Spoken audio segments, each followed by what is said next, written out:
আসসালামু আলাইকুম। বিসমিল্লাহির রহমানির রহিম।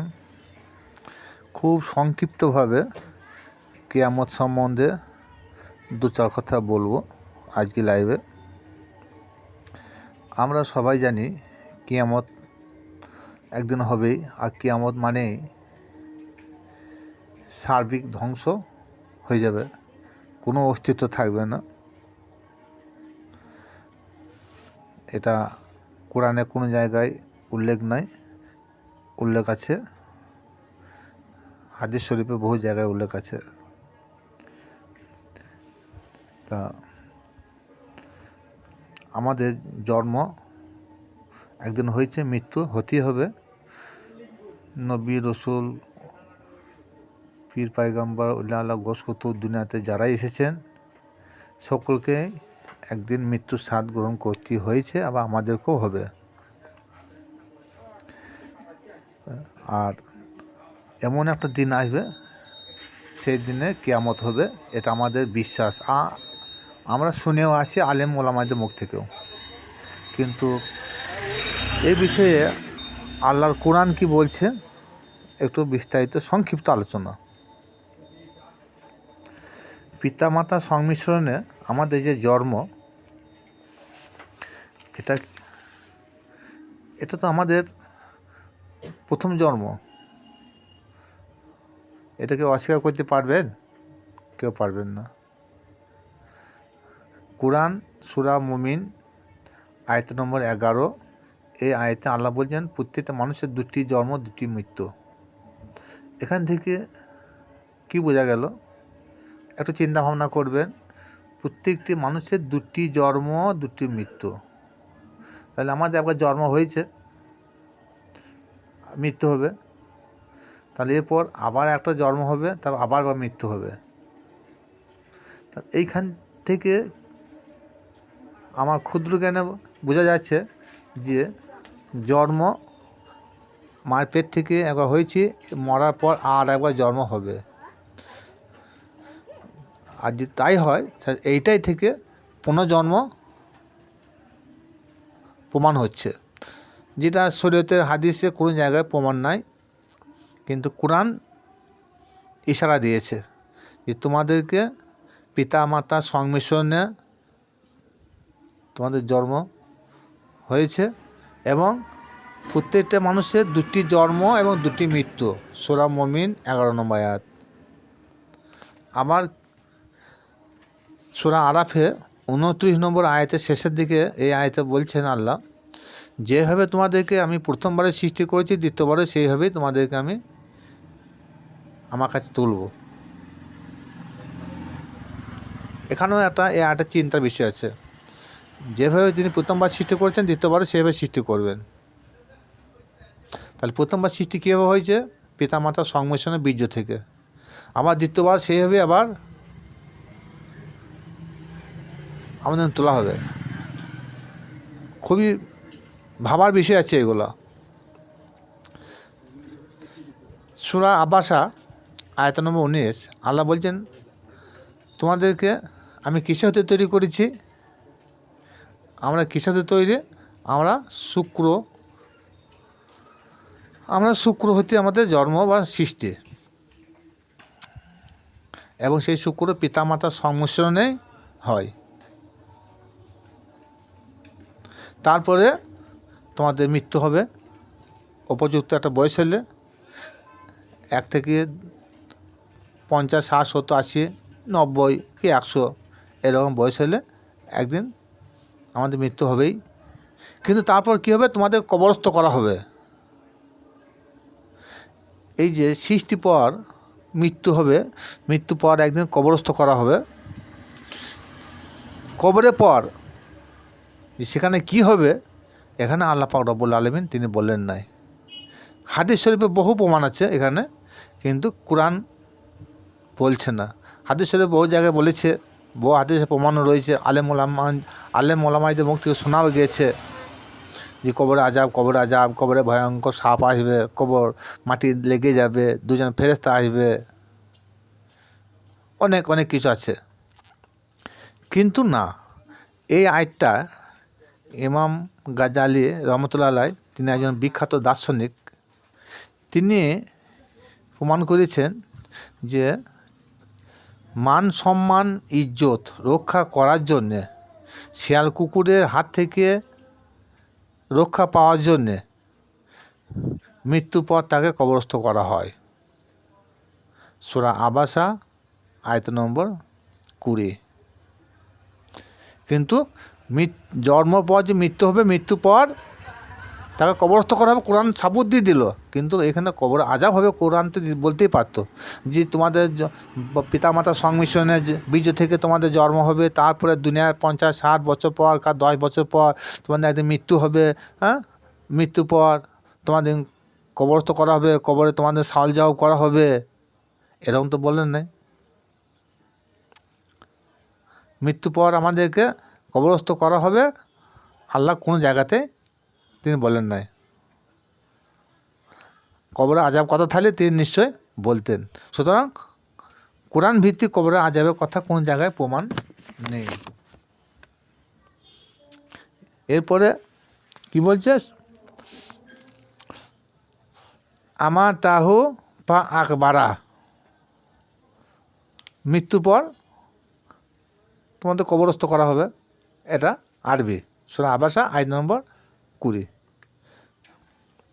সূরা তহা 55 নম্বর আয়াতে কী বলছেন আল্লাহ, যেটা আমাদের কোনো মায়েত হলে সেখানে পড়া হয়, কিন্তু মানেটা কি দেখুন একবার। আমাদের কোনো মায়েত হলে কী বলা হয়, আল্লাহ এই মাটি থেকেই আমাদের জন্ম, এই মাটিতেই আবার দাফন করা হচ্ছে, এই মাটি থেকে তুমি আবার তুলবে। কিন্তু এই যে মাটির কথাটা 3 বার এসেছে, কিন্তু যে আয়াতটা পড়া হয় ওই আয়াতের মাটি বলে কোনো উল্লেখ নাই। মিনহা খালাকনাকুম, যা হতে সৃষ্টি করা হয়েছে তোমাদেরকে। এই যে যা হতে মানে বড় বড় মুফাসসির কেরামরা, তফসিরকাররা বলেছেন মাটি হতে, কিন্তু মাটির কোনো উল্লেখ নাই। যা হতে সৃষ্টি করা হয়েছে তোমাদেরকে। যা বলতে কি, এর আগে পূর্বে আলোচনা করা হয়েছে। যা বলতে এখানে বীর্য হতে সৃষ্টি করা হয়েছে। ও ফিহা, তার মধ্য থেকে, ও ফিহা নুই দেখম, তার মধ্য থেকে পুনরাবৃত্তি করা হবে আবার।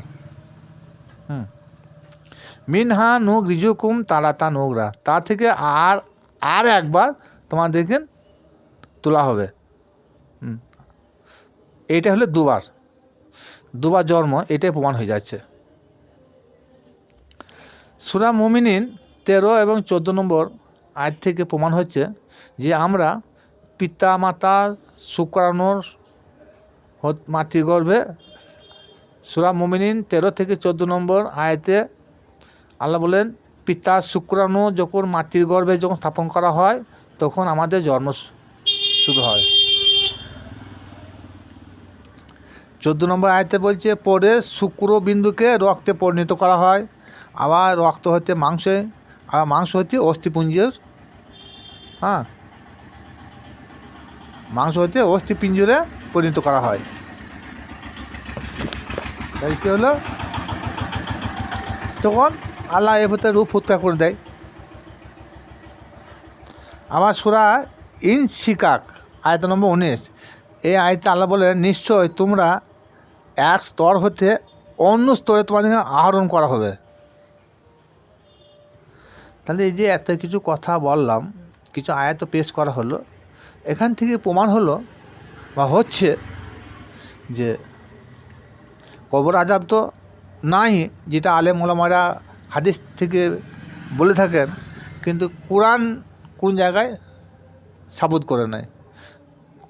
কোরআনের কোনো একটা আয়াতে আজাবের কথা আল্লাহ উল্লেখ করে নেয়। কারণ পিতামাতা সংমিশ্রণে বীর্য হতে আমাদের জন্ম, সেখান থেকে তারপরে আমাদের মৃত্যু হবে একদিন, মৃত্যুর পর আমাদের কবরস্থ করা হবে, এটা কোরআনেই বলছেন। তারপরে কবরে আজাব হবে, এ কথা কোন জায়গায় আল্লাহ বলেন নাই। তাইলে কি বোঝা গেল, যে কবর আজাব শূন্য। কিয়ামত যখন হবে তখন সবই তো ধ্বংস হয়ে যাবে। পিতা মাতা, ভাই বোন, সন্তান সন্ততি, আত্মীয় স্বজন, ধন সম্পদ, আমাদের কিছুই থাকবে না, থাকবে আপন রবের চেহারা মোবারক। আপন রবের চেহারা মোবারক ব্যতীত কিছুই অস্তিত্ব থাকবে না। সূরা রহমান আয়াত নম্বর 26।